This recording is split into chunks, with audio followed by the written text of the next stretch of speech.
सपने हमारे देश ने पूर्ण किए हैं, इस उपलक्ष्य पर आप सभी को शुभकामनाएं। हमारे लिए गौरव का क्षण है और हमारे लिए संकल्प का भी क्षण है। 15 अगस्त 1947 को हमको स्वतंत्रता मिली। अंग्रेजों से हमने अपने देश को अपने हाथ में ले लिया। यकायक नहीं हुआ है। और भारत का इतना बड़ा भूभाग एक राजनीतिक छत्र के नीचे, एक सत्ता के नीचे, अपने स्वयं की सत्ता के नीचे तो शताब्दियों के बाद आया। इस लंबे कालखंड में संपूर्ण देश को ऐसा बनाने की भरसक चेष्टा बहुत लोगों ने की। 1857 के बाद का ही कालखंड देखते हैं तो प्रत्यक्ष शस्त्रास्त्रों के साथ संघर्ष, समाज में राजनीतिक जागृति करके आंदोलन, समाज के दोष हटा के समाज को सुधारित रूप में, संगठित रूप में आगे लाना और समाज में स्वत्व, देशभक्ति का भाव जागरण, इन चारों रास्तों पर अनेक लोगों ने अपना सर्वस्व देकर काम किया है। इतना जब किया तब 15 अगस्त को हमको स्वतंत्रता मिली। यानी क्या?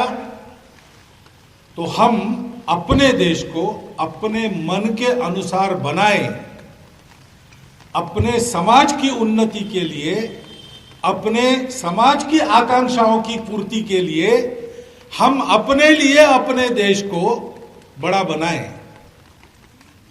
इसलिए हमको उस देश को चलाने का स्वातंत्र्य मिला। हमने लिया, मिला यानी किसी की कृपा से नहीं मिला, ये पूरा लंबा संघर्ष करने के बाद मिला।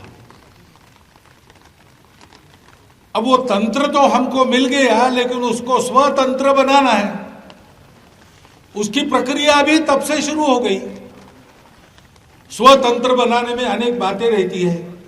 जिनको स्वतंत्र होना है उनको सब मामलों में स्वनिर्भर होना पड़ता है। विश्व से संबंध तो रखने पड़ते हैं, लेकिन अपनी इच्छा के अनुसार हम रख सके इतना सामर्थ्य कमाना पड़ता है। जिनको स्वतंत्र रहना है, अपने स्व का तंत्र खड़ा करना है, उनको अपनी सुरक्षा के बारे में एकदम पक्का चाक चौबंद होना पड़ता है और अपने स्व के आधार पर युगानुकूल पुनर्रचना तंत्र की करनी पड़ती है। अपनी संविधान सभा से इस प्रक्रिया का प्रारंभ हुआ। यह प्रक्रिया भी लंबी चलेगी, क्योंकि हमने अपने प्रकृति के अनुसार, अपनी इच्छा के अनुसार, अपनी आकांक्षा के अनुसार अपने देश को चलाने का प्रारंभ 15 अगस्त 1947 को शताब्दियों के बाद किया। तब तक तो कभी सिकंदर, कभी कोई वही अपने उद्देश्यों के लिए हमारे देश को चलाते थे। और इसलिए ये लंबी प्रक्रिया चलेगी। उसमें वही परिश्रम, वही त्याग आवश्यक है। हमारा राष्ट्रध्वज बताता है हमको कैसा देश गढ़ना है। वो देश दुनिया में बड़ा होगा तो क्या होगा?